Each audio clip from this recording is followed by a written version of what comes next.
There are a wide variety of bosses in Cuphead, some being more or less a walk in the park, while others some of the hardest boss fights in gaming. However, all of that is thrown out the window when it comes to Cuphead Master Quest, one of the hardest Cuphead mods, boosting boss difficulty miles ahead of anything seen in the base game. And after personally playing through and S-ranking this mod, I've taken it upon myself to rank every boss from easiest to hardest in Cuphead Master Quest. But without further ado, let's see how each boss stacks up against the rest. Coming in 19th place, we have the Root Pack. Okay, so while Master Quest does massively upgrade each boss in terms of difficulty, some things just don't change, and that's exactly the case with the Root Pack, as like any other tier list, it's coming in last. But don't let this fool you. Just because the Root Pack is ranking behind the rest of the bosses, that doesn't mean it's a complete breeze. Phase 1, while the easiest of the boss fight, definitely has a noticeable speed change. Especially by the time the third round of Dirt Balls and Worms come out, I really find myself forced to either stall in the air with an EX or change up my rhythm by dashing around. Although this phase is quite fast and it only has this single attack, so even for Master Quest standards, there isn't much of a challenge here. But moving over to phase 2, this is where I first realized just how much this mod changed the sheer speed of bosses' attacks when I played Master Quest for the first time. You can see just how much faster the tiers overhead fall down compared to vanilla Cuphead, and this change is definitely noticeable. Instead of just taking a breather here like normal, I actually find myself forced to stay aware of my surroundings while even relying on some reaction time. However, just like phase 1, phase 2 is short and only makes use of this single attack, so with a little concentration and lack of blinking, this phase is usually over and done with without too much trouble. But lastly, glancing at the final phase, this is where most of the Root Pack's difficulty starts to shine through. There are way more homing carrots than usual, and the speed of Chauncey's I-beams are ridiculous compared to vanilla Cuphead. And to top it off, this last phase is longer than both the first two phases combined, so it really feels like you're here for ages. Really, if phases 1 and 2 had the same difficulty level as phase 3, this boss probably wouldn't come in last. However, that's obviously not the case. More than anything, I feel like I've talked about how much harder Master Quest Root Pack is compared to the base game's Root Pack, and that really goes to show just how insane this mod is, because we're still only on the easiest boss, for crying out loud. However, we still have a lot of bosses to discuss, so while there is some difficulty here, comparatively, the Root Pack is incredibly easy, and as we continue on with these bosses, you'll see exactly what I mean.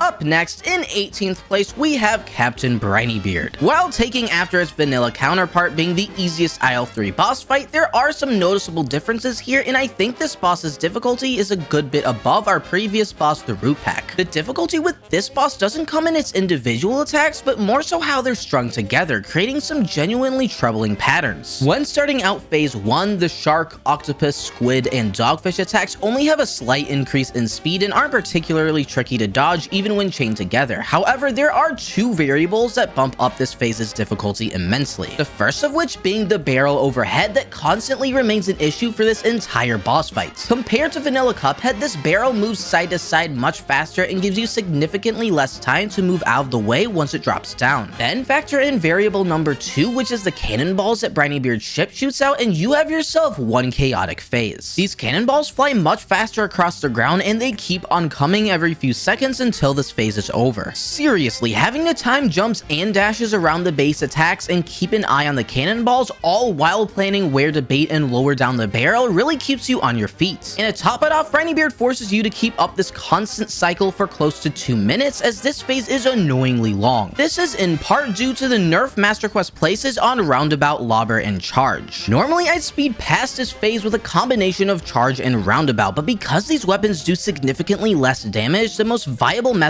to chip away at Brinybeard's health is to get up close with spread. However, because of the slew of attacks, I find myself moving around a lot here, which doesn't exactly suit spread's low range, resulting in quite the lengthy time limit. Although once managing to conquer phase 1, you'll find the second and final phase to be quite easy, not straying too far from the base game. Sure, the barrel is still a nuisance here and moves just as fast as the first phase, but it's easy enough to dodge even in combination with the laser, using the usual strategy by dashing while crouched. Phase Phase 2 is also annoyingly long, however the attacks here just don't offer much of a challenge, so I don't have much to complain about. Overall, Brineybeard offers a boss fight that feels just a bit too lengthy, however because the second half of it is just plain easy, I can't really give it a high ranking. On a final note, similarly to the Root Pack, even though we're still at the bottom of this list, I feel like I've gone into pretty close detail of the difficulty that Brineybeard offers, but that's the thing with Master Quest. All of these bosses are hard, however some are simply just harder than others. Which brings us to our next hardest boss, which, coming in 17th place, is Sally's stage play. To be expected, her first phase is quite easy, keeping the same downward spin, fan, and heart attacks. However, there is one new attack this mod adds, being these blue floating hearts. They function just the same as the pink heart she sends out in the base game, however these ones just aren't parryable. This attack, like many will see from future bosses, is an unused attack that Studio MDHR fleshed out but just didn't decide to add to the final game. But I think it makes mods such as Master Quest all the more unique that the devs decided to add them. But with that being said, Phase 1 of Sally's stage play feels very similar to the base game to me, so it's not an issue. Phase 2, on the other hand, is quite the opposite, giving me the hardest time of the whole boss fight. Both the baby bottles and the mice here are sped up a lot, and what's that, 6 mice instead of the usual 4? Yeah, there's a lot to manage here, and just like all the loveliest of phases Master Quest has to offer, this one is long. It's seriously easy to get trapped in a corner, and there are some genuinely hard combinations here. However, if you can make it past this phase, then you've conquered the brunt of Sally's stage play. Phase 3 has the same usual lightning bolt and wave attacks, which are all of course increased in speed, but these attacks were never really difficult to begin with, so there's only so much that can be done to really make this phase hard. The one thing I will say though is you can't simply equip Smoke Bomb and dash through the big waves along the ground like normal, because your dash length with the Smoke Bomb charm equipped is noticeably shorter than normal. This does require a little initiative to break open the meteors faster in order to get the necessary parry boost to clear these waves, although this is not a run ender for me, and the whole Smoke Bomb issue comes way more into play during future bosses. And finally, we come to the last phase, which is long, although the attacks here are pretty underwhelming. Sally constantly moves side to side up above just like normal, which makes it pretty annoying to deal damage, thus the increased time length. You see, I love shooting out 5 to 6 charge shots, blasting past this phase in an instant in vanilla Cuphead. However, because of the charge nerf, I feel like I'm sitting here firing off like 50 shots. Definitely an annoying phase because of this issue, but with a little patience and concentration, Sally's final phase doesn't have a lot to be worried about. Overall, 3 out of Sally's 4 phases don't have the most insane attacks. However, the extra difficulty placed on phase 2 and the increased time limit is just enough to give Sally the final edge over Brineybeard in my opinion. In 16th place, we have the Phantom Express. I know, yet another aisle 3 boss, but I promise you they get harder after this. Throughout the whole fight, you of course have to deal with the flying pumpkins overhead, dropping down parryable ingots that threaten to move the cart you're standing on into harm's way. The pumpkins and ingots most certainly operate faster, although they become more of an issue in later phases, and a certain weapon going by the name of Spread pretty much puts a halt to phase 1. Spread has just enough range to quickly get rid of the eyeballs as well as damage the Blind Spectre, and then you just have to worry about a parry every now and then. Using this strategy, supers can be built up pretty fast, and you're pretty much free to just chill out by the end of the cart for the rest of the phase. However, phase 2 is where this boss starts to get a little annoying. The main attacks issued by the Skeleton Conductor aren't so much of the worry here, but more so the flying pumpkins making a return from phase 1. In many situations, parrying the ingots they drop will lift you up into the Skeleton Conductor's hitbox, but otherwise allowing your cart to be moved will usually push you right into the path of a certain bony hand. Because of this, it is crucial to shoot down the pumpkins before they can reach the cart. However, if you can master this strategy, you pretty much end up staying in one spot similar to our previous phase, so while dang annoying, I don't mind phase 2 that much. Moving on to phase 3, we have a new challenger, the Lollipop Ghosts. These guys move left to right, spraying down lightning along the way, which honestly doesn't feel that much harder than vanilla Cuphead. What makes this phase a breeze though is the little spot by the edge of the screen where the lightning can't reach you. This leaves you in the perfect position to not only deal decent damage to the lollipop ghost, but also get rid of the floating ghost, which replaced the flying pumpkins in this phase. Really though, there isn't a ton to complain about here, and as long as you can shoot down the floating ghosts in a position where they won't move your car into an unfavorable spot, you should be fine. But finally, moving on to the final phase, this is where things get the trickiest. The bone rings and fireballs are quite a bit faster than usual, and because the train is constantly moving around, it's hard to deal consistent damage, resulting in this phase being the longest of the boss fights. But again, like phase 2, the flying pumpkins give the most trouble here in my opinion. Letting them move your cart will give you less time and space to dodge each attack, however, parrying the ingots they drop down can often boost you into the fireballs above. So the only way to consistently deal with these guys is to get rid of them as soon as they arrive, or pay really good attention to your surroundings when going for parries, both of which can be a lot to tackle while also dodging the base attacks. Although the final phase can offer a challenge, the other 3 phases, while sometimes annoying, aren't enough to warrant a higher position for the Phantom Express for me, so 16th place is where I'll keep this boss respectively.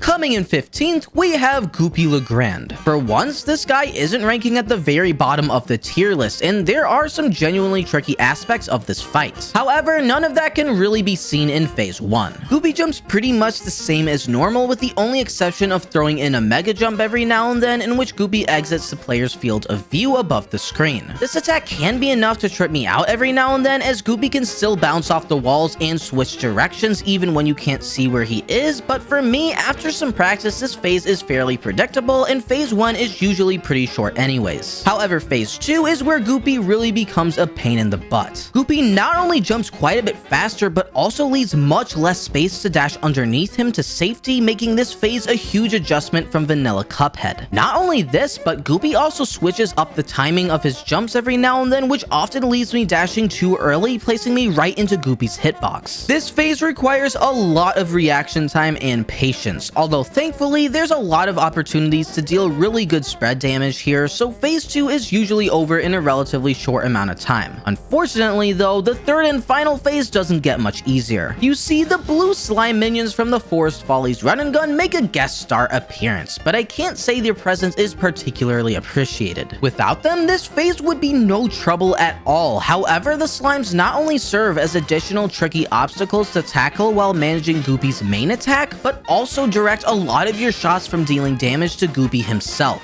And of course, these guys don't just stay out of the way once you've knocked them down, as they get right back to running around just a few seconds later like nothing happened. But there is one saving grace that takes a little pressure off this phase, which is Whetstone. Goopy is always in the perfect position for Whetstone, which both helps to make this final phase significantly faster and allows for some extra mobility in case you're about to get hit by one of the slimes. This phase definitely requires some good spatial awareness, but I have to say Whetstone makes your time here much more bearable. Ultimately, there are most definitely some difficult elements in this fight, both in the second and third phases, but because phase 1 is very easy, the ability to make great use of Whetstone and the overall shorter time limit of this boss fight keeps Goopy on the lower side of this tier list for me.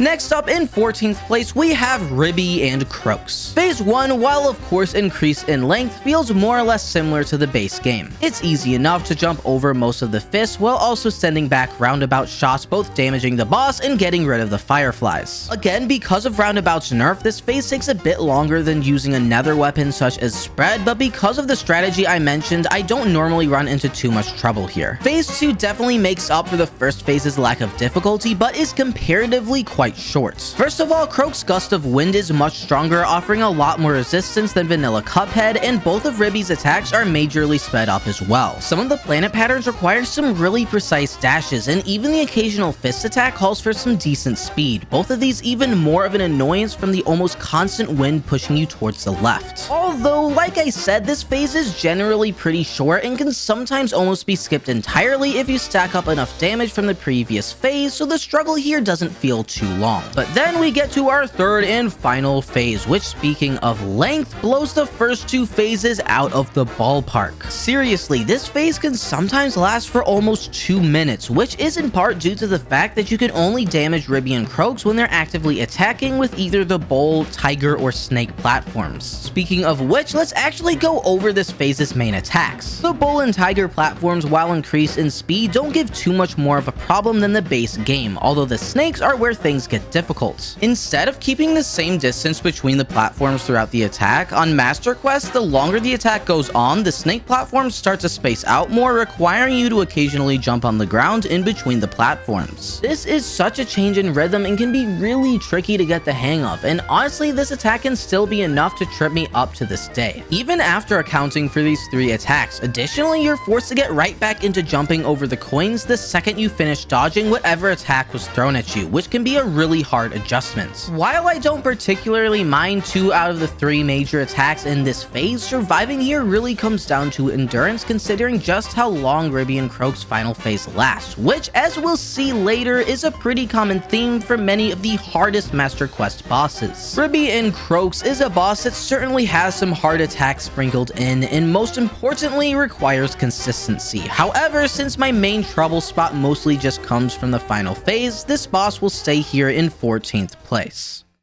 But next, in 13th, we have our first Inkwell Isle 2 boss, Baroness von Bonbon. Normally, I'd rank Bonbon a few spots lower, however, I think Master Quest adds some difficult changes that quite increase the difficulty of this boss fight. The first of which being that you're required to fight all 5 of Bonbon's minions instead of the usual 3. Going through these minions, we start off with Lord Godpacker, who actually doesn't feel much harder than the base game. Like Goopy Legrand, I think Bonbon is a boss that really benefits from using Whetstone, and this charm along with Spread really makes fast work of this first minion. However, from here on out, the jelly beans are constantly sent along the ground like usual, but of course, Master Quest couldn't just leave it at that, so they also jump. These guys legitimately make this boss fight like twice as hard, but fortunately, once again, Whetstone offers a helping hand and can pretty reliably get rid of them. That is, if the minion's attacks don't kill you first. Our second minion, Colonel Von Pop, doesn't pose too much of a threat, however, definitely takes a step up from the first minion. But taking a look at Sergeant Gumbo Gumball, this is where a little adversity comes in. These gumballs definitely call for at least some precise movements, as there are a whole lot of them, and sometimes the good sergeant's hitbox can sync up perfectly with one of the jelly beans, making it even harder to get rid of them, on top of creating harder attack patterns to dodge. And things just don't get any better when we get to Sir Woffington III, as I already find this guy kind of annoying in the base game. He moves around a ton, so not only is it hard to deal consistent damage, but he also pushes you over to the right side of the screen, which just happens to be where the jelly beans are sent out. Woffington is by far the biggest wild card of the 4 minions discussed so far, as depending where he splits apart, it can be really easy to get caught off guard in an unfavorable position. However, I usually like to save a super for this phase, so that combined with some help from Whetstone ensures that this minion isn't an issue for too long. Although the opposite can be said about our final minion, Mufsky Chernikov, who just sticks around for way longer than necessary. This guy is constantly jumping around, which makes it quite tedious to deal good damage here. Combine this with the fact that Bonbon starts shooting her cotton candy gun at you and the already existing jelly beans, and you got yourself a nice big plate of annoying. But for real though, there's quite a bit to keep track of while fighting this minion, and once again, I gotta give credit to Whetstone, which opens up a lot of dodging opportunities. But after all of that, we finally get to fight Bonbon herself, and she's no pushover. Beating all 5 minions in a row can be enough to drain some decent mental energy, although Bonbon's real struggle begins here. The heads she throws at you come out even faster than normal, but what really pushes the limit is the fact that for the majority of this phase, you have to deal with 2 heads at once instead of primarily 1 when compared to the base game. Also, Bonbon's health is increased substantially to the point where I usually find myself having to survive here for at least a full minute, and in general, this final phase requires a lot of endurance. Overall, if the difficulty seen in Bonbon's final phase was also applied to her earlier phases, this boss might very well make the top 10. However, to be honest, most of the minions can be tackled without that much stress, so that's pretty much all I have to say about this boss fight. Coming next in 12th place, we have King Dice. This guy somehow has even more minions than Bonbon, so let's try to cover them all quickly. Rolling a 1 will take you to the Tipsy Troop, who aren't really much harder than normal. Once the bottommost drink is defeated, which is a feat easily accomplished with Spread, then the rest of the boss fight falls right into place. Next, rolling a 2 will have you fighting Chips Bedigan. Now, while I did mention earlier that equipping Smoke Bomb noticeably reduces your dash length, which nerfs this charm by quite a lot, Smoke Bomb can still be pretty useful for a few of King Dice's minions, which is definitely the case for Chips. This guy sends his poker chips pretty fast along the playing field, which can be fairly difficult to dodge normally, but that's where Smoke Bomb comes in. Even with its nerf, dashing straight through the boss is no problem, so unless you're using an alternative charm, Chips Bedigan is quite easy. Next, rolling a 3 will pair you against Mr. Wheezy, and golly does this guy take forever. His attacks feel very similar in difficulty to vanilla Cuphead, so dodging the fire projectiles and cigarette bats aren't too much of an issue, but Wheezy has a lot of health. For this reason, I usually try to avoid him, which usually ends up working out just fine because the two alternative bosses, being the Tipsy Troop and Chips Bedigan, aren't particularly difficult. Landing on the number 4 spot sees you fighting Pip and Dots. This is another boss who doesn't receive much of an upgrade in terms of difficulty, but this fight is fairly long, making it a bit harder than the 3 minions seen so far. Because of the extended time spent here, I can sometimes lose my consistency and take damage every once in a while, but that's the only real problem here. Pip and Dot, while sometimes an annoyance, isn't a mini-boss that I particularly consider a trouble spot. But things get even easier with our 5th mini-boss, Hocus Pocus, on the one condition you have Smoke Bomb equipped. Hocus, of course, takes longer than his vanilla counterpart, but this guy is pretty self-explanatory. The spinning rabbit skulls can be tricky to dodge normally, however, Smoke Bomb allows you to simply dash through this attack without having to think. So unless Smoke Bomb isn't equipped, this becomes just another run-of-the-mill minion. Next comes Fearlap, who in my opinion is definitely the hardest so far. There are way more blue ghosts you have to worry about, and the exploding presents are sent out way faster. To be honest, Fearlap isn't crazy difficult in terms of other Master Quest bosses, but I generally try to avoid him. Surprisingly, our next boss, Piraletta, is one of the most trivial to deal with. Since Smoke Bomb is downgraded, dashing through her legs isn't very reliable, which leaves pairing the poker chips and jumping over her the only option. This can be a bit tricky since Piraletta sometimes slows down by the edge of the screen, which is a pretty good fake out. However, if you have good timing with pairing the dice, you can just skip this mini boss and head over to Mangosteen instead, who just like normal is probably the easiest fight here. Mangosteen is in the perfect position to deal near constant damage with Spread, and the billiard chalks seen jumping around have quite predictable movesets, so this guy is pretty much a free pass. But finally, making it all the way to the 9th space, we find our last mini-boss, Mr. Chimes. This guy is just about as annoying as he is in the base game, and he just seems to take way too long every single time I fight him. Also making a lovely appearance are these King Dice tokens, which quite frankly are just another annoyance added onto a mini-boss that I already dislike. Chimes doesn't have outrageous attacks or anything, but I feel my age by the time I finally finish matching all these cards, so this becomes another minion that I do my best to avoid. But after all this, we finally get to pair up against the big man himself, and as much as he hypes himself up in between taking down his minions, I don't have much to say about King Dice. The cards he sends out come significantly faster, but as much as this may seem problematic at first glance, this increased speed almost makes the fight easier in a way. I find that I can just stick around the middle of the screen, and since the cards move so quickly, I can simply let them come to me before pairing instead of having to move around and dash to seek them out. There are also these red non-parryable cards added to the mix, which I guess were included to make it trickier to pick out the pink cards, but this addition isn't really that troublesome for me. I do have to say this final phase lasts for quite some time, but because it's the same attack over and over again, most of the time I can develop a consistent rhythm to carry me to the end of the fight. Going back to the mini-bosses, there are some that can give me a tougher time than others, but because of the way they're positioned across the board, I can pretty much avoid the ones I dislike every time. For example, I much prefer to steer clear of Mr. Wheezy, Fearlap, Piraletta, and Mr. Chimes. However, since they're spread out evenly across 3 sections, I can purposely fight easier bosses instead, just as long as I time my parries well with the dice. On top of this, you're still given the opportunity to recover an additional 3 HP along the way. Now, I haven't had much to complain about this boss fight, so you may be wondering why I place it above 7 other bosses. Well, keep in mind this is the longest boss in Master Quest, so performing well does require some endurance. I've had some runs where I've made it all the way to the final phase just to die here after 5+ minutes, which can get really frustrating. King Dice offers some good leeway, granting several opportunities to accumulate extra HP, as well as not having outrageous attack patterns, but the time length of the boss, which calls for a lot of endurance, allows King Dice to make up some ground.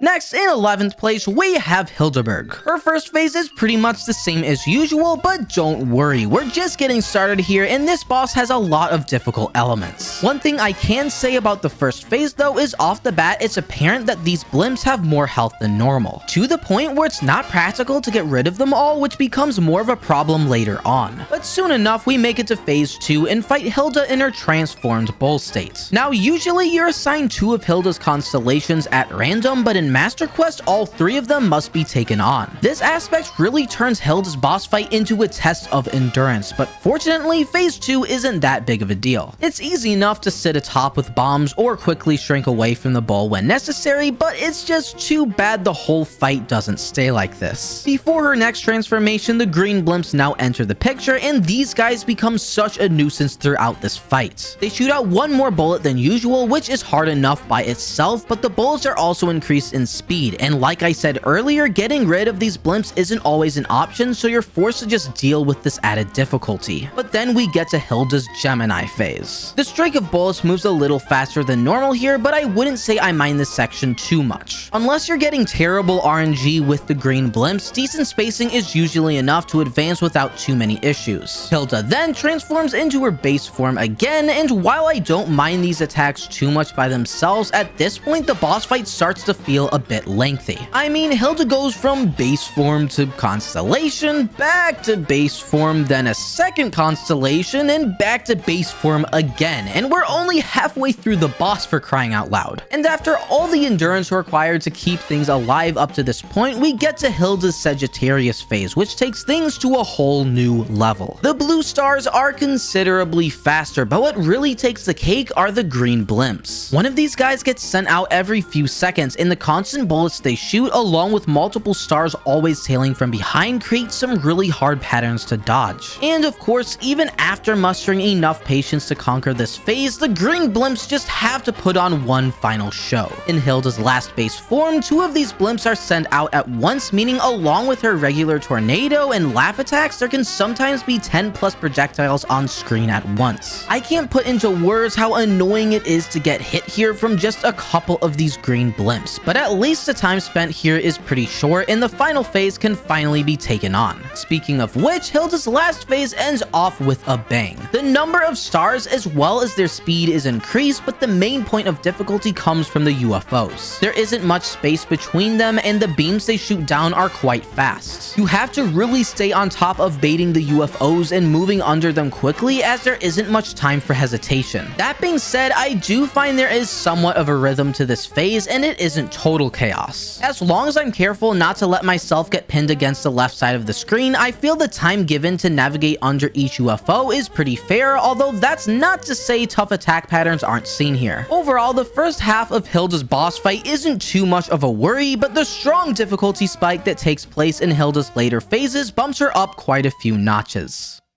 Starting out the top 10 hardest Master Quest bosses, we have Cagney Carnation. This ballistic flower serves as the final send-off to our Isle 1 bosses, and while I had a hard time picking between this guy and our last boss Hildeberg, I eventually gave Cagney the slight edge. There are only 2 phases to deal with here, however, that doesn't mean this boss fight ends quickly. In fact, quite the opposite, as sometimes I find myself stuck in phase 1 for nearly 2 minutes, all while having to maneuver around Cagney's vast arsenal of tricky attacks. Speaking of which, Cagney's seeds and chomping plants all move significantly faster than normal. Because of this, there can often be a lot to deal with on screen at once, especially when the orange floating plants come into play. However, after performing these attacks, Cagney wastes no time switching up his moveset, quickly extending his neck before alternating between acorn, boomerang, and cloud attacks. There's one more acorn than usual, the boomerangs spin back around underneath the platforms in a moment's notice, and the clouds are tricky to learn as they're not even seen in vanilla Cuphead. They work by closing in on your location before expanding and then disappearing shortly after. However, their hitboxes are really janky, which makes it even more awkward to move around them. Throughout this first phase, Cagney constantly switches back and forth between all the attacks mentioned thus far, creating a large variety of attack patterns. But we're only halfway done. Phase 2 doesn't have as much variety as Phase 1, although you can expect to be on your toes for its entirety. Just like normal, the only attacks seen here are the dandelions Cagney spits out and the vines that are sent up on top of the 3 platforms, but the speed of these attacks is increased vastly. Because of how often these vines shoot up, it's impossible to stay on any single platform for more than a few seconds, and the sheer amount of dandelions sent out is ridiculous compared to the base game. These 2 variables require you to move, dash, and jump around the playing field almost constantly, and in the footage shown here, I spent about a minute and a half on this final phase, so it's apparent just how much endurance is needed here. By no means is Master Quest Cagney Carnation an easy boss. There are some genuinely difficult patterns to dodge in this boss fight, so the fact that Cagney only ranks in the middle of this list doesn't mean there isn't a challenge here. It instead shows the insane intensity of this mod and just how amped up bosses are yet to come.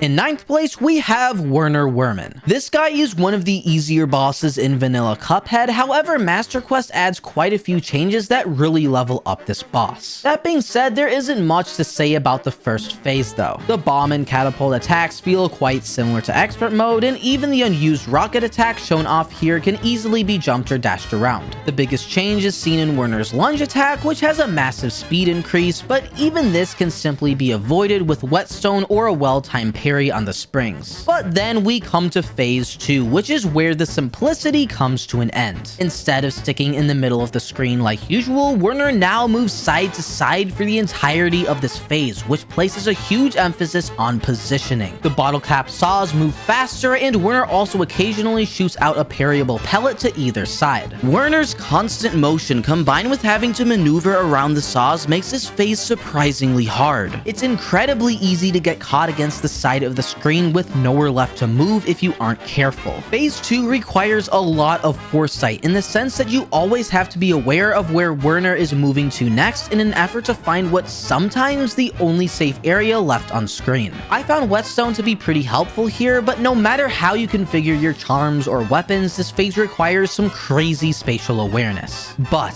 the real defining jaw-dropping moment is the sudden realization that the bottle cap saws don't disappear upon completion of phase 2. And yes, Cats and Wagon still swipes his paw across the screen like normal, along with the falling tiles and balls from the rat ghosts. I cannot tell you how much harder this aspect makes the final phase. In fact, the only chance I ever have of somewhat getting a handle on this phase is by stalling in the air with whetstone followed up by an EX. If this strategy wasn't viable, I'm sure Werner would rank at least a couple spots higher. But seriously, the crazy amount of variables working together at once makes for a phase that at first feels impossible to grasp. If phase 1 adopted the difficulty of phase 3, we might very well have ourselves a top 5 boss here. However, I feel 9th place is still respectable for Werner Werman, who still offers a challenge despite his placement. Next up in 8th place, we have Grim Matchstick. I wouldn't say any of his phases are individually harder than our previous boss's final phase, but Grim displays a more consistent level of difficulty instead. Grim is often considered one of the hardest Cuphead bosses because you're always in motion. There's no solid ground to stand on, so the only option is to traverse from cloud to cloud as you're slowly pulled in towards the boss. While I don't believe Grim is the hardest boss of this mod, this same element, along with the increased difficulty of each attack, is what really places him higher up for me. Which brings us to phase 1. Grim now has the chance to shoot out a straight fireball, which can additionally be used in combination with the normal arching fireballs. Then take into play the increased speed of Grim's tail and the frequency in which he jabs it upwards, and we have the main aspects that make phase 1 tricky for me. Heck, even the eye rings are shot out faster, which makes getting parries in this boss fight a whole other story. Grim's tail makes it pretty difficult to position yourself in a viable viable place to dodge the fireballs. Plus, this phase always feels just slightly too long, usually clocking in at around a minute, and you can expect to be on edge pretty much the whole time.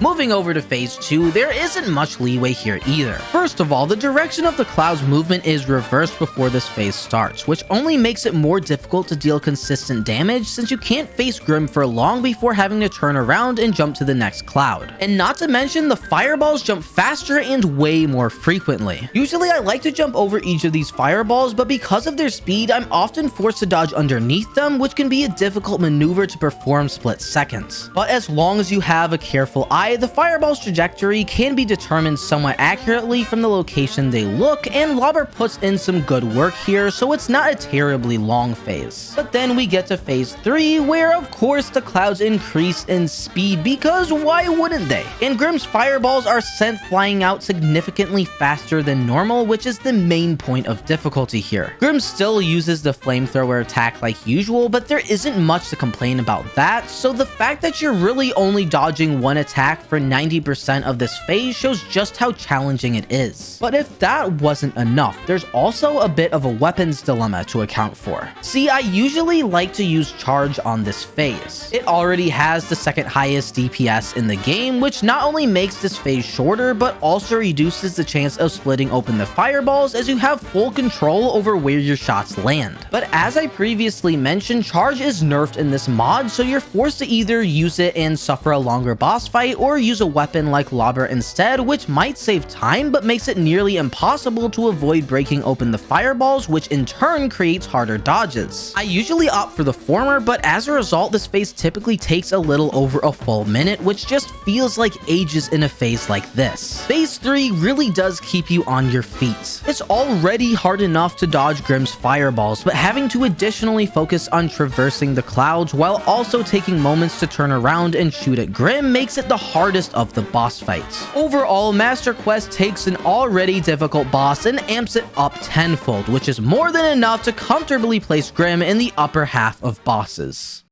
Coming next, in 7th place, we have Rumor Honeybottoms. Just like our previous boss, the aspect of having to move from platform to platform throughout the whole fight adds for a depth of difficulty in of itself, but this time they move upwards. Despite Rumor ranking so high, her first phase is actually quite easy. It's pretty annoying to hit the security bee as he's constantly flying around, but as long as you know the position of the permeable thorns that spread from the bombs, you can pretty much just stick to one side of the screen and let Lobber do the work. Things get much harder in phase 2 though. Starting with her triangle attack, she now sends out 2 triangles as opposed to 1, and they float around the playing field pretty quickly, so you really gotta watch your positioning on this one. For her sphere attack, things are fairly simple and you'll have to deal with an extra pink orb. As expected, they're increased in speed, which calls for some quick footwork, and it's very easy to get caught up against a poor platform pattern if you aren't careful. Finally, the bullets in her last attack are, you guessed it, increased in speed and is the most frequent attack of the 3. This one isn't too awful depending on the position of the platforms, but there's one more key issue of phase 2 which you may have been able to pick out so far, being the worker bees. Usually they're only seen in the first phase, but on Master Quest they keep on coming throughout phase 2 as well, and constantly too, as barely a few seconds pass by before another one of these innocent bystanders decides now would be the perfect time to pass straight through an active battlefield. But in all seriousness, although these worker bees can be taken care of with a single Lobber shot, they still pose quite a challenge, serving as yet another constant variable to keep track of for the entirety of phase 2. A phase that usually takes about a minute and a half, which is around how much Rumor's entire boss fight takes on expert mode, so to say the least, it feels like you're here for a very long time.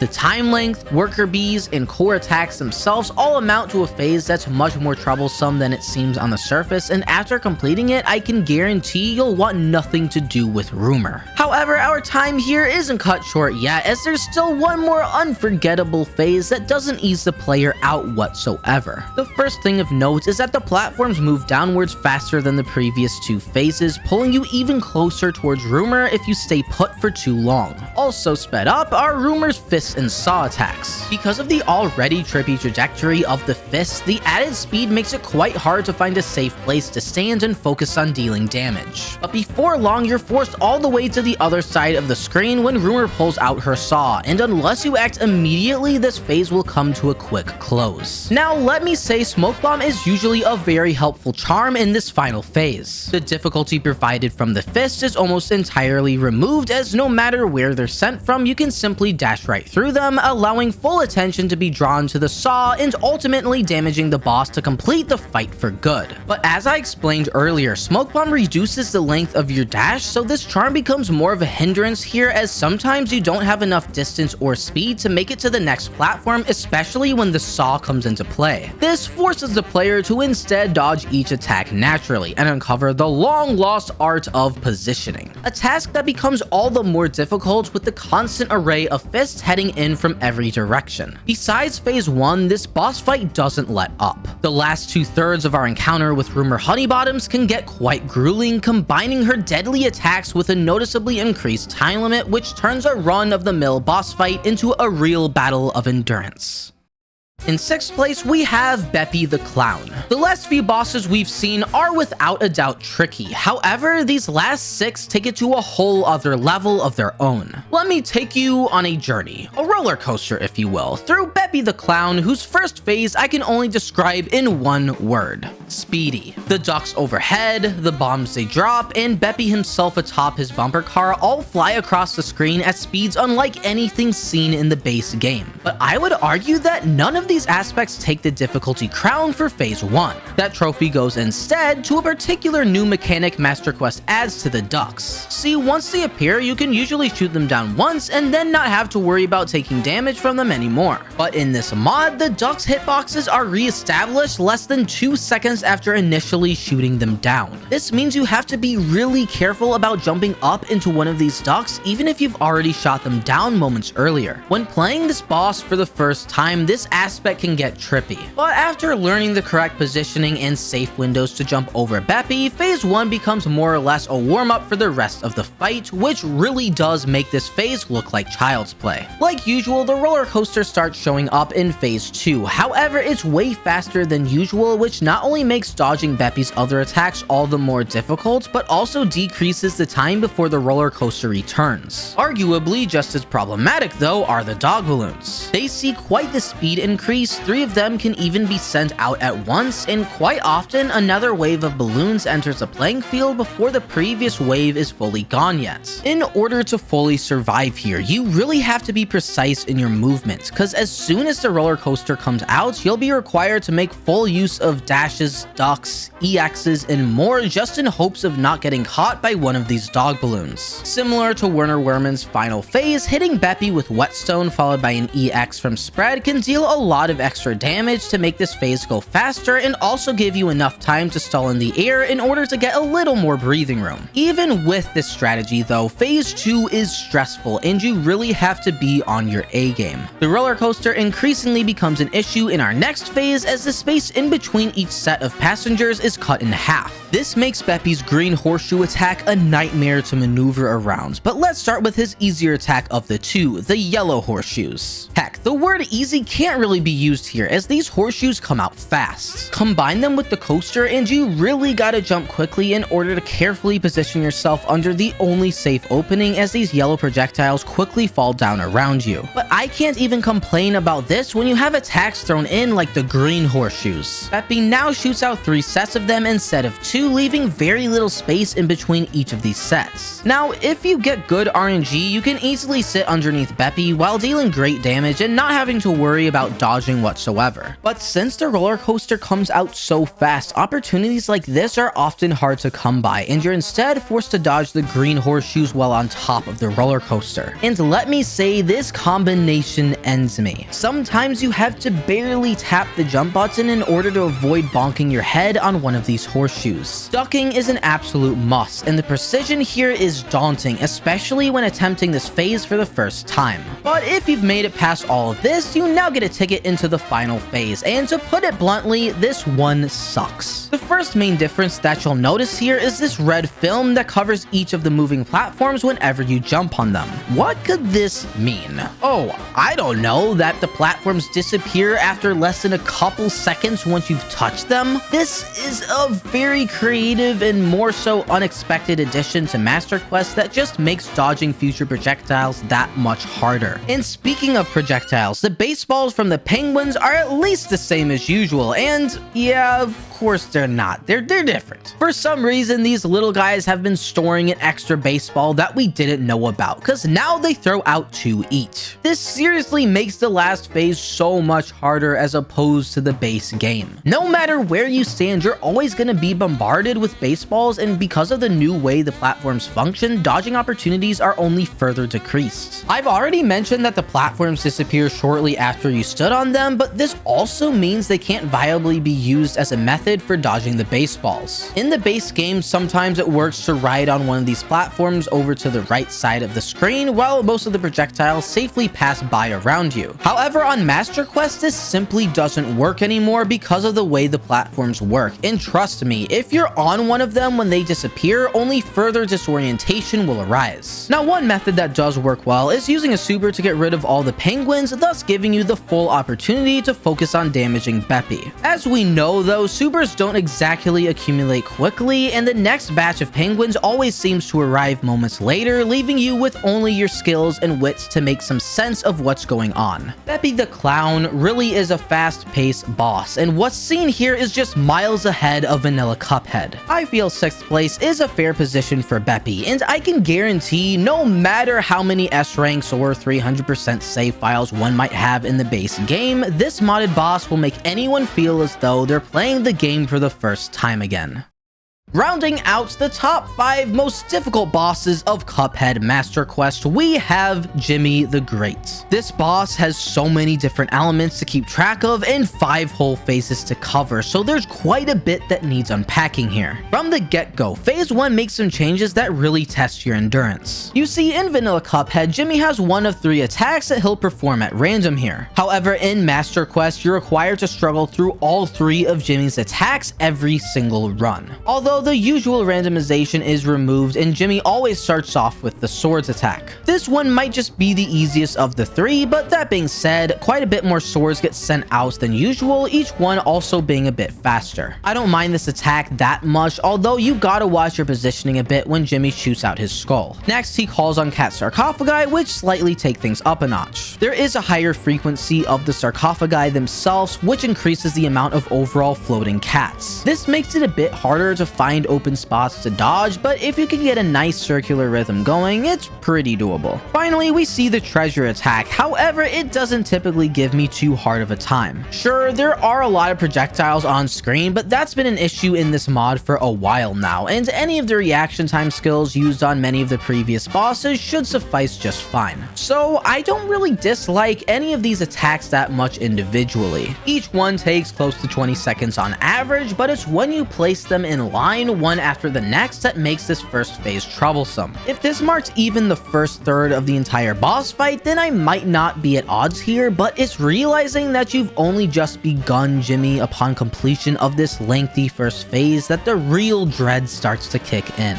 Now, phase 2 is usually a walk in the park. Simply find the section with Jimmy's face in each pillar, destroy it, navigate onward to the next set, and repeat. However, what's usually quite an easy phase is turned into an unexpected challenge here on Master Quest. First of all, the pillars move towards you much faster than usual. This leaves very little time to navigate from one pillar to the next, and it's extremely easy to get pushed against the left side of the screen if you don't act swiftly. The only way I can consistently pass this phase is by making very precise use of bombs, but one missed shot and it's game over. Fortunately though, phase 2 is quite fast despite feeling nothing of the sort. Jimmy's third phase falls pretty out of character with the mod and is actually the easiest of the fight. You can simply use the regular strategy by sitting up top with bombs, getting rid of the mummy ghost right away, all while dealing really solid damage to the boss himself. The last two phases more than make up for the lack of difficulty here, so it's nice to have somewhat of a rest at the midpoint of this boss fight. But expect to chill no further, as Jimmy whips out his mini Cuphead puppet, otherwise known as Cuphead. Jimmy's turban is of course an issue just like usual, but a few more bullets are sent out and they're a little faster too. The turban creates enough projectiles on screen as it is, however the real main issue comes from Cuphead's bullets instead. They really do have a noticeable speed increase, and sometimes he'll shoot out in the upwards of 15 bullets at a time.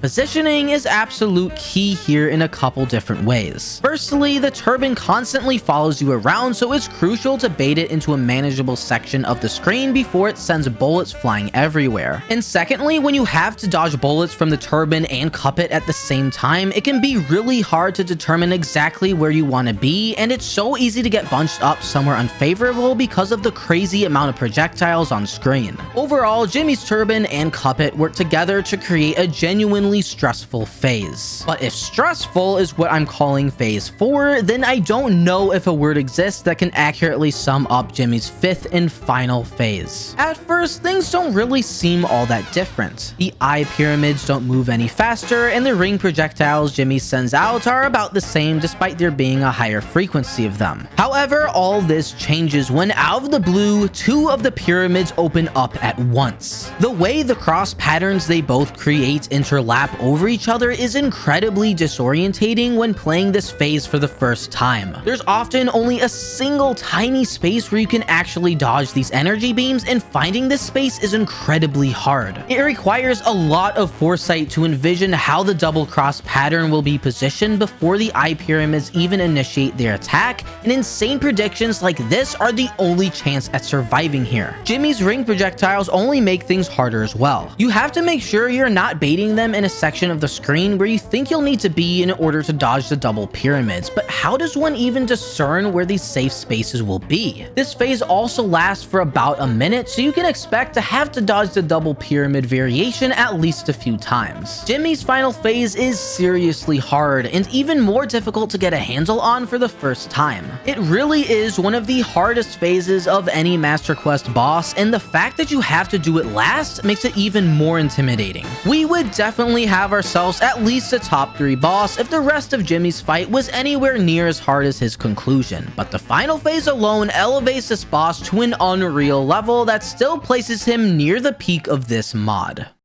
Coming in 4th place, we have Dr. Call's Robots. This boss is already widely considered one of the hardest bosses in the base game, so you can only imagine what it looks like here on Master Quest. In phase 1, you have to completely relearn all the strategies that work so well on expert mode. Usually, I like to get rid of the robot's antenna before it starts shooting out any lasers, but because of its major health increase, this method is not viable. Additionally, the parryable bots move a lot faster, so it's very crucial to parry them right away. Probably the biggest problem though are the drones sent out of the robot's stomach. There are way more of them than usual, they have a pretty decent speed increase, and it takes a lot of shots to destroy each of them to the point where it honestly works best just to dodge them instead. The laser has a big hitbox, so drawing it into an area where you can manage the robot's other attacks isn't always the easiest task. Plus, the parryable bots in this phase constantly put you on edge, as no matter which attack you're dealing with, you always have to be ready to parry them spur of the moment. But after rendering the laser ineffective, things get even harder as the robot now regularly shoots out nut and bolt projectiles. I find these especially hard to manage in combination with the drones, because sometimes there's only a few small spaces that you have to shrink into in order to not get hit. But shortly after this, the stomach and abdomen go down and the homing black bombs come into play. These guys have a bit more health than normal, however I mend them a lot less than the drones seen previously, so as long as you give yourself a good enough window to destroy them, there aren't too many worries. As you already know if you played vanilla Cuphead, once the heart is visible, the robot starts 2 new attacks, being the magnet and the extending arm. The magnet is mostly the same as usual and I don't mind it, but the arm is a bit trickier. It shoots out way more energy balls than the base game, leaving very small openings between them, and you have to shrink very precisely and quickly in order to pass through to the other side. There was certainly a lot to talk about in just this first phase alone, and Master Quest adds an extra layer of difficulty to pretty much every attack that's seen. There's a lot to keep track of here, and you're actually forced to develop some new strategies in order to figure out how each attack works together. Phase 1 isn't awful once you can get a handle on how to take out each section of the robot one at a time, but gaining this level of understanding in the first place can definitely be challenging to take on. Dr. Call's first phase is long and annoying, although this theme only becomes more apparent as you progress further through the boss. Speaking of which, things just get ridiculous upon entering phase 2. There's this life-saving strategy in vanilla Cuphead that works by saving up a super for the beginning of the second phase, which allows it to be skipped almost entirely. That strategy is still helpful on this mod, but guess what? You've only damaged the boss about a third of the way, and quite frankly, that's about the least of our worries. Of real concern are these energy walls seen in the final phase. It's incredibly easy to get bunched up behind them with nowhere left to move, especially when you throw the homing black bombs into the mix. The fact that they move faster and have a good bit more health than usual makes them quite the nuisance to get rid of.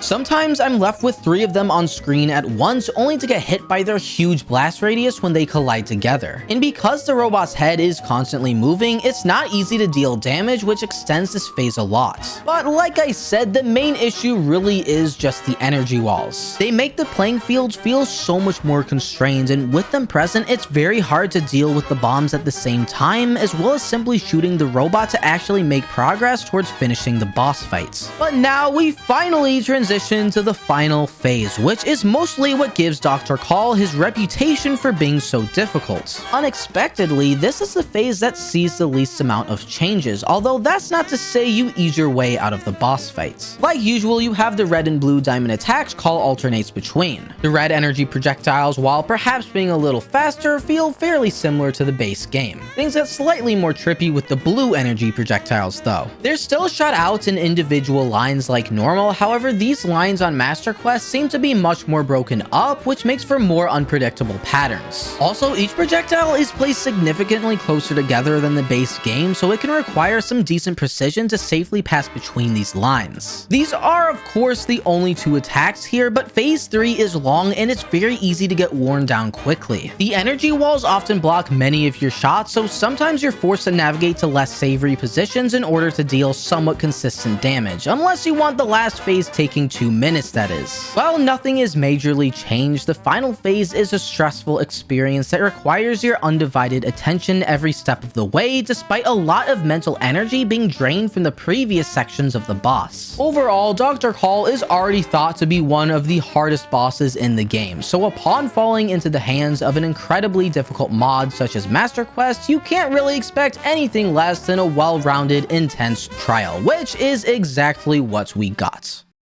Introducing our top 3 hardest bosses of Cuphead Master Quest, we have Cala Maria. There are 7 main attacks in her first phase, all of which either get big speed increases or change in other difficult ways. Taking a look at each attack individually, the 3 pirate ghosts are faster than usual, but can be dodged the same way as expert mode by just slightly moving up or down after they're sent out. Also sped up are the projectiles from Maria's red fish attack, but significantly harder are the electric dolphins from her yellow fish. They circle around you very quickly, and it's a real pain to navigate past them. Taking advantage of an unused attack, Cala Maria will also occasionally pull out a blue fish instead, which will see 3 large rotating tentacles strung across the screen. Next, we have the seahorse, which works pretty much the same, besides its water stream being a little stronger. The projectiles from the bombs this turtle throws up are pretty fast and can definitely be an issue when combined with other attacks like the pirate ghosts. However, perhaps the most troublesome of all are the puffer fish that float up towards the top of the screen at a quicker rate than normal. Now, I haven't had too much to critique as far as difficulty goes. Most of Cala Maria's attacks have a noticeable change, but the difference isn't immense. Of course, there's a catch though, because this is a top 3 boss for a reason. The issue is when Cala Maria starts stringing together 2 and sometimes even 3 of her attacks at once. There are many different combinations her 7 attacks can pair up with each other, which creates a lot of variation. And variation leads midst of many attack patterns that need to be mastered, which is where phase 1's difficulty stems from for me. I mean, you can have the electrified dolphin spinning around you fast enough as it is, while also having to carefully move past the pufferfish constantly traveling upwards, or the redfish attack in combination with the pufferfish, or how about the bombs plus the pyroghost plus the pufferfish? Yeah, a lot of the harder combinations mostly just include the pufferfish, but you get what I mean. The multiple intricate ways in which each attack can work together makes the first phase quite testing to complete without getting hit, which is most likely what will need to happen if you're gonna have any shot at the rest of the boss. Plus, I'm usually stuck here having to use 2 or 3 supers before I can move on, so this phase always feels unnecessarily long. Next, Maria summons some projectile shooting eels and starts her notorious freezing mechanic. This section is very simple, but that doesn't mean it's easy. During times when multiple eels activate at once, there are so many projectiles on screen. And if this happens while Calamaria freezes you, well, you have a front row seat to your own demise. This phase requires very accurate positioning and quick reflexes to unfreeze yourself fast enough.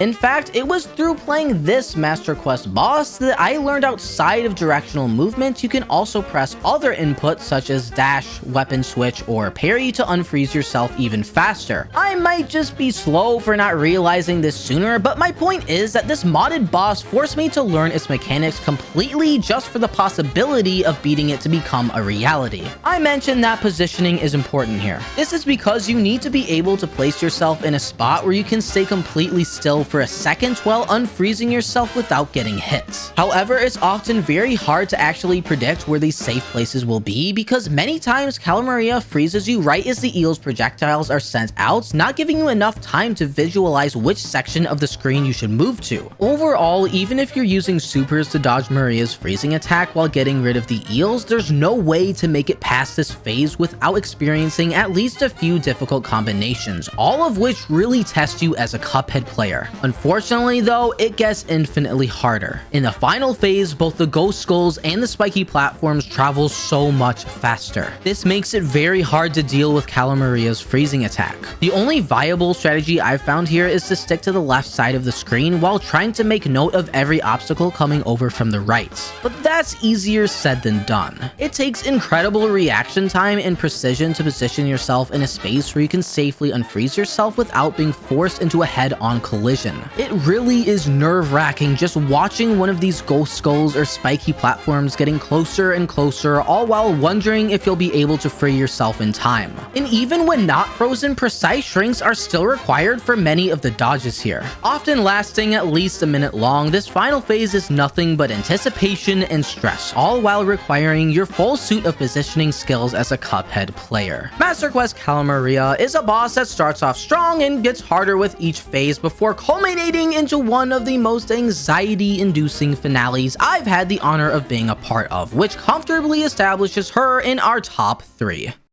Coming in second, the runner-up hardest boss in Cuphead Master Quest is the Devil. The Devil is considered by many to be somewhat of an anticlimactic final boss to the game, surpassed in difficulty by a multitude of bosses from the second or third isles. However, this mod ramps up the Devil's boss fight significantly, elevating it above and beyond the final send-off many hoped it would be. The first phase is long, an element that the rest of the phases adapt, and there's a large variety of attacks to focus on here. The Devil keeps his usual goat, spider, snake, ball, and fire attacks, along with a similar flow of minions running along the ground. To be honest, this mod doesn't seem to majorly increase the speed of the Devil's attacks here, but then why is he coming in second place? Well, this boss fight can most accurately be described as a test of endurance, commonly lasting over 5 minutes long. It's these bosses that require you to stay alive for a long period of time that I think offer the most challenge. And after enduring almost 2 full minutes of the Devil's first phase, along with what's to come, by the time you reach this boss's conclusion, much of your mental energy will probably be fried. But then we get to phase 2, which acts as a slight resting period. Okay, I know I'm making the Devil out to seem like a pretty easy boss so far, but I promise things pick up right after this. What makes this phase the easiest is that it doesn't differ too far from the base game. The only exception being that the phase itself lasts pretty long and the parryable bat bombs move much faster. The bombs can be dealt with quite easily though if you simply parry them right as they're sent out. And even if you fail to do this, standing on one of the furthest platforms should be enough to safely place you out of the bomb's blast radius. serious. While not a lot of difficulty can be found in Phase 2, by this point you will have been on this boss for at least 3 minutes, which further attributes to the devil's endurance factor. Additionally, the fact that you have to spend this amount of time even just to practice the harder last half of the boss makes it all the more pressuring when you finally get there. And that brings us to Phase 3, where the devil's attacks actually start to become problematic.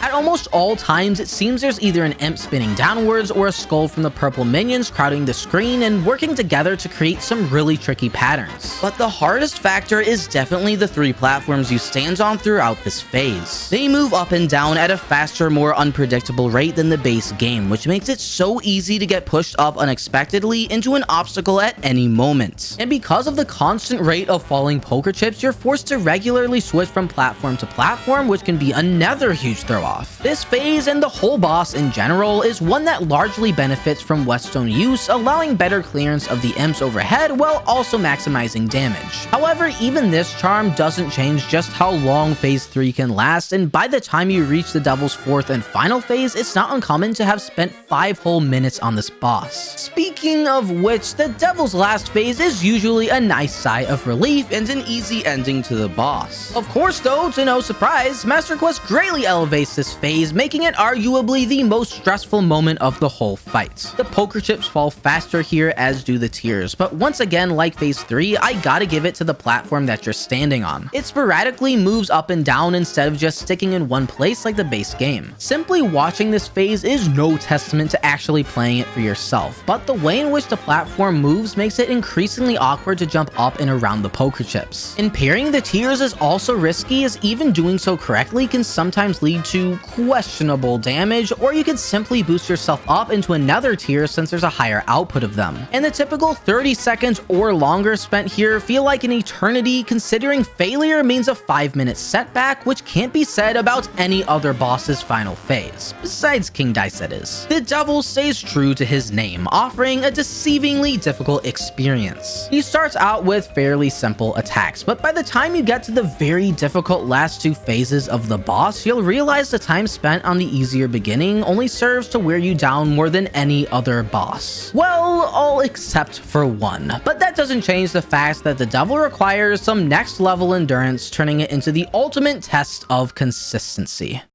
But here we are, finally at the #1 hardest boss of the Cuphead Master Quest mod, which goes to Wally Warbles. When originally making the script, I actually had the devil in first place instead, but after taking another really close glance, I realized that Wally Warbles is the boss that best represents the theme of this mod for me. That being pure insanity. A jaw-dropping display that when placed side by side with the original game just seems impossible. An experience made almost laughable through the way it transcends all expectations. Okay, we do like to get a bit dramatic here on the SirPilky channel, but regardless, this is an accurate description of what went through my head when I saw this boss for the first time. So let me help you paint a similar picture. The first phase? It's easy. Yeah, maybe not the words you expected to hear after my in-depth monologue about Wally Warbles' difficulty, but keeping in mind that the first fourth of the fight is a piece of cake, I ought to suggest just how hard things get later on. But sticking to Phase 1, things aren't really changed whatsoever. The eggshells break off in their normal pattern, the lines of birds don't come any faster, and Wally's finger gun attack is the same as well. Wally, of course, gets more HP, so Phase 1 is longer than normal, but that's about the only thing I can say Master Quest does differently. However, as we move to Phase 2, things only ramp up from here. When I think of Cuphead's most chaotic attacks, Wally Warbles' feathers often come to mind.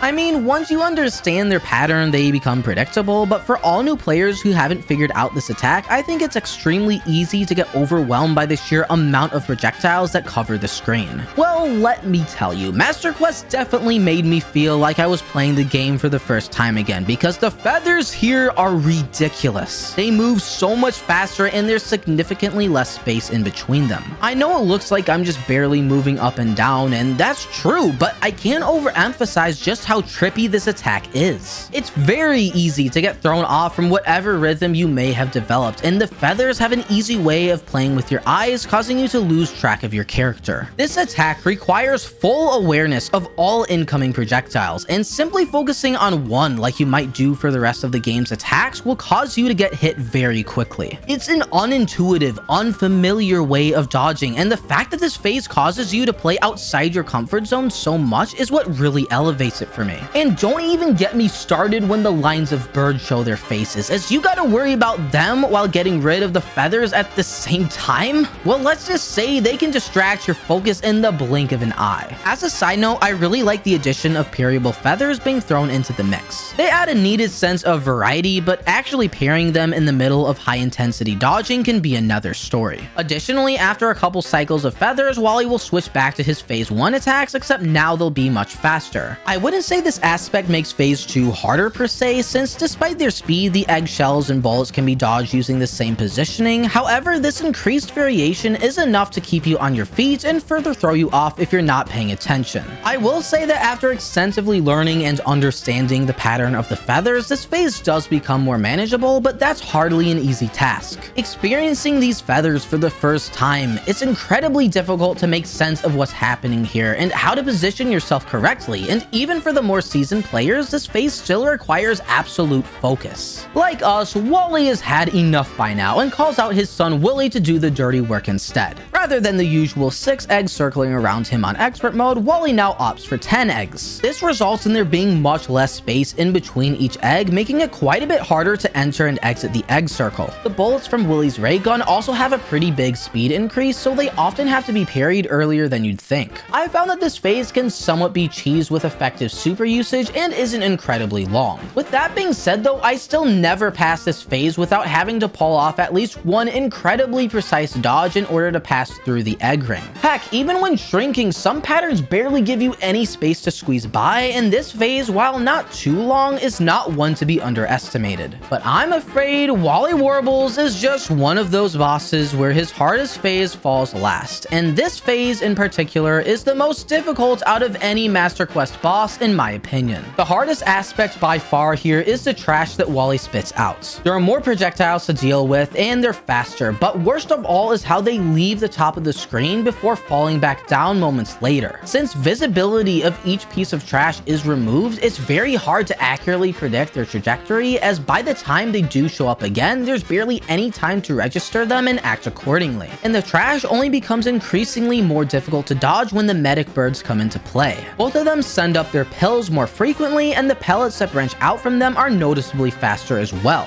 They greatly limit your movement options, as sticking above them for more than a couple seconds is very risky, and especially when Wally slides all the way over to the left, some of the most precise shrinking is required to dodge the inflated number of projectiles. And if that wasn't already hard enough, why not throw in an extra set of bullets from Wally's heart attack as well? Look, I know there are bosses such as Dr. Call's robot where there might be a larger amount of projectiles to dodge at once, but for me, the hardest element of an attack is predictability. On Dr. Call's final phase, there are a ton of projectiles to make sense of, but each projectile can at least be seen for a couple seconds before you have to dodge it, so while still difficult, this makes the attacks here predictable to a degree. But moving back to Wally Warbles, even though there are less projectiles, most of them, namely the trash, aren't easily predictable because they literally leave the screen. The only possible way of keeping track of them by making some far-fetched attempt to visualize the trajectory they take while outside your field of view. Most of the time, this just isn't practical, so you're left to rely almost purely on reaction time instead. And one's ability to react quickly can easily be whittled away after fatigue kicks in from the 2 prior monstrous phases in the daunting display that is the typical minute spent on the hardest conclusion and individual phase of any Master Quest boss. In Wally Warbles, you will not find a more difficult experience from this mod. You will not find a more stressful endeavor that truly pushes you to your limit. And in my opinion, of all the challenges that this mod has to offer, Wally Warbles will always be the boss that most accurately depicts the absolute madness tucked away in Cuphead Master Quest.